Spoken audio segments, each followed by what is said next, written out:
యాగం చేసినప్పుడు రాక్షసులు అడ్డుకున్నట్లుగా బీఆర్ఎస్ ప్రవర్తన ఉందని విమర్శించారు మంత్రి శ్రీధర్ బాబు. వచ్చే ఉద్యోగాలను అడ్డుకోవాలని బీఆర్ఎస్ ప్రయత్నిస్తోందని ఆరోపించారు. ఫార్మాసిటీని ప్రజలు కోరుకోలేదని, కాలుష్యరహిత పరిశ్రమలనే ప్రజలు కోరుకుంటున్నారని చెప్పారు. ఇప్పటికైనా బీఆర్ఎస్ తన ఆలోచన తీరు మార్చుకోవాలన్నారు మంత్రి శ్రీధర్ బాబు. ఓర్వలేక అధికారం లేదని నిజంగానే అనేక సందర్భాల్లో అనేక మంది చెప్తా ఉంటారు. ఒక యాగం చేసేటప్పుడు రాక్షసులు అడ్డుకునే విధంగా వారి ప్రవర్తన కనబడతా ఉంది.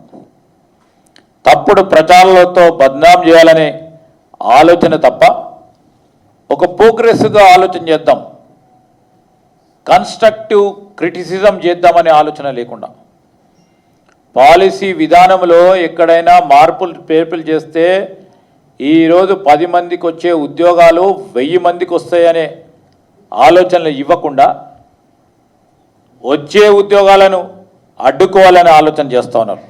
ఈరోజు మేమేం చెప్పినాము, ఫార్మాసిటీకి సంబంధించి కాలుష్యం లేని పరిశ్రమలు తీసుకురావడం జరుగుతుందని గత సంవత్సరమే ముఖ్యమంత్రి గారి చేతుల మీదుగా ప్రధానమైన ఫార్మా కంపెనీకి సంబంధించి వారికి అక్కడ భూమి కేటాయింపు చేయటం జరిగింది.